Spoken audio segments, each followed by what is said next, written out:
Myself, Dr. W.B. Ganare from Kamlanand Mahavidyalaya, Nagpur. Today I am going to talk on nanoscience and its impact on the society.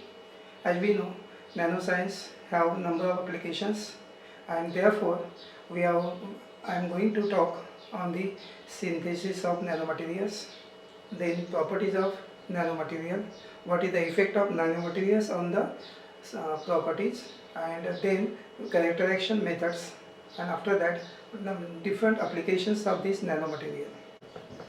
So the topic is nanoscience and its impact on the society. Next slide.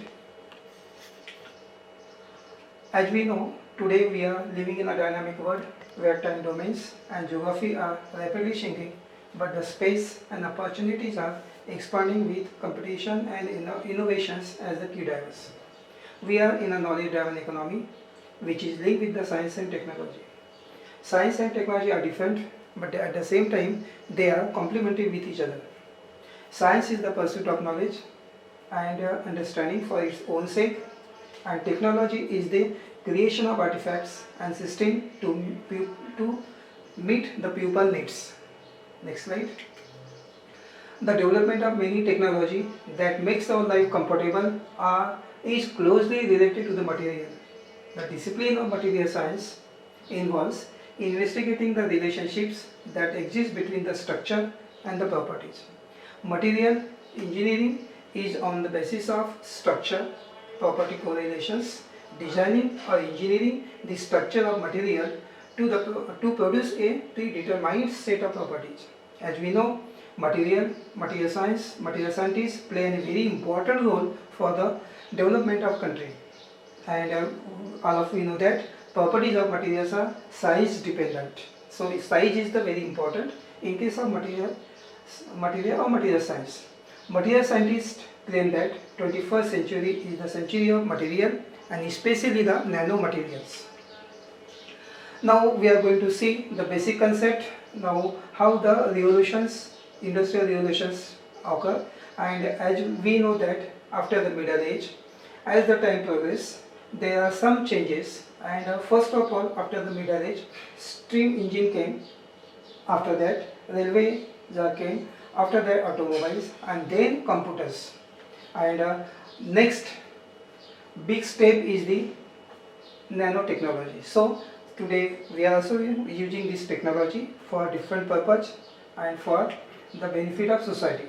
Now see here the evolution of nanotechnology, and now this curve shows in 1970 there was a basic research, but now in 2020s there is a mass market of these nanomaterials and nanotechnology.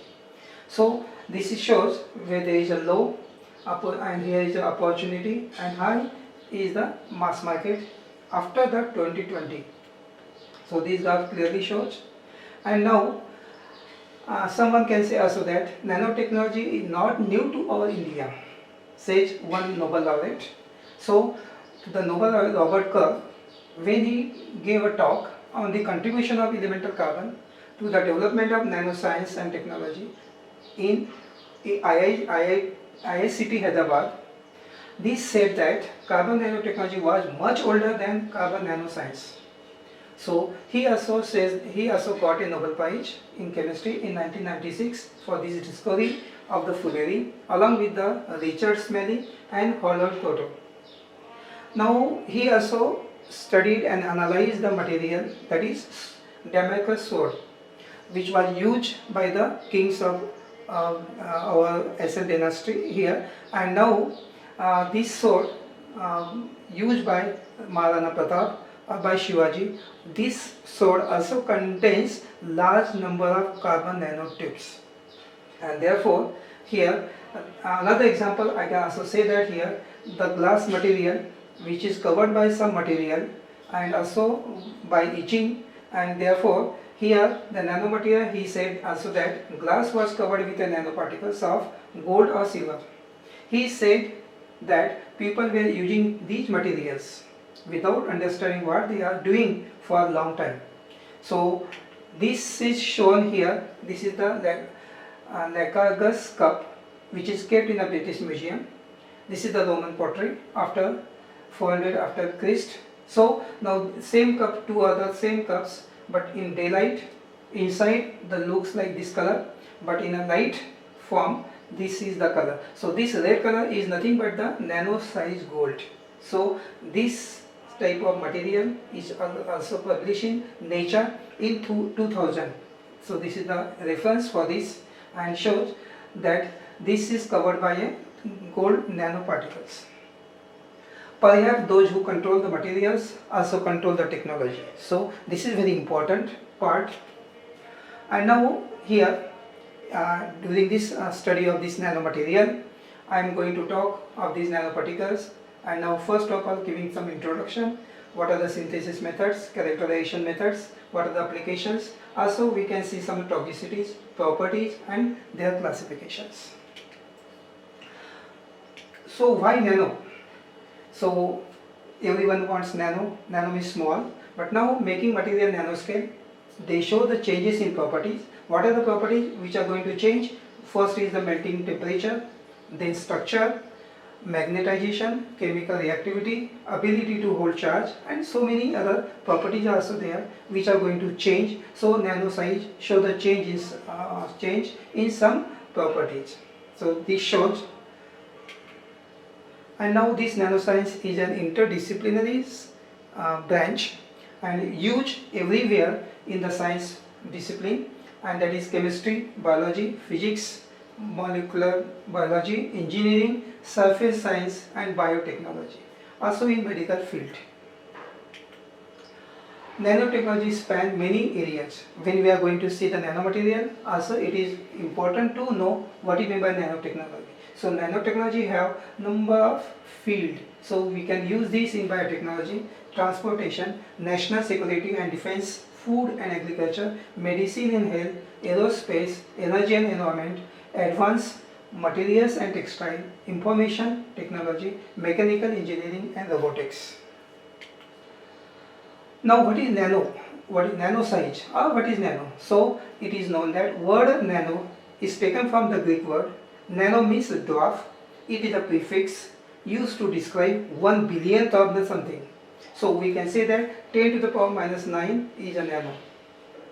And these are the conversion, that 1 by 1000 meter equals to 10 to the power minus 9 minus 3 meter and equals to 1 millimeter. And 1 by 1000 millimeter equals to 10 to the power minus 6 meter equals to 1 micron. 1 by 1000 micron equals to 10 to the power minus 9 meter. It means 1 nanometer. So this is the conversion. And here, this is the scale. And next slide now shows we can represent the nano size, that 0.00000001 meter. This is the method of expression of nano size. And also some important property, 1 billionth of the meter is 1 nanometer. 1 nanometer is approximately 6 carbon atom weight. A hydrogen atom is 0.1 nanometer. Human height is 1.7 billion nanometer. Nano means small. Small is powerful. And small is sustainable. Small is for excellent performance. And small is rules large. As we know that we require so small size materials, small things, and small means small is beautiful. So everyone wants a small material, small things. It is easy to carry and other things also. So this is the these are the use of nanomaterials. Because of their small size, they have number of properties. What is nanoscience and nanotechnology? Particle less than 100 nanometer in diameter are said to be a nanomaterials, and the study of science of such material is known as the nanoscience. And this is the one branch. Another, what is nanotechnology, is to design, characterize, production and application of structure, devices and system by controlling the shape and size of nanometer scale. Now nanoscience at the nanoscale, it is an interdisciplinary science used in different fields: chemistry, physics, medicine, material engineering, earth science, computer science, and also powerful to collect data, manipulate the particles at such a tiny scale will leads to the new area of research and technology, better understanding of matter and interactions, So these are some features of this nanoscale.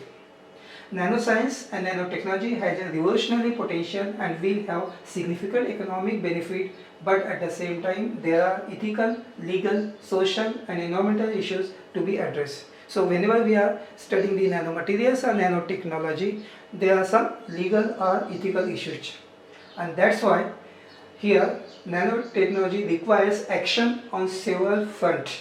So now here see the research and development whenever is there related to the nanomaterials, we have an infrastructure. There are the human resources required.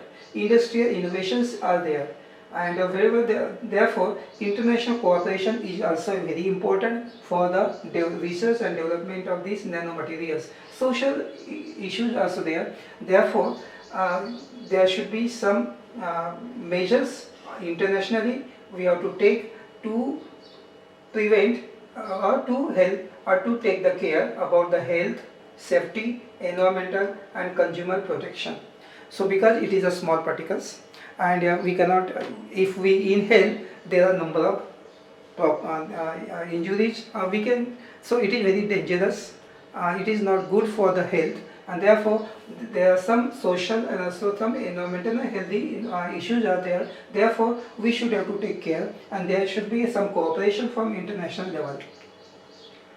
So there are two methods of synthesis of nanomaterials. One is a top down and another is a bottom up. So today we stop here, and then tomorrow I will give you different methods of synthesis of nanomaterials.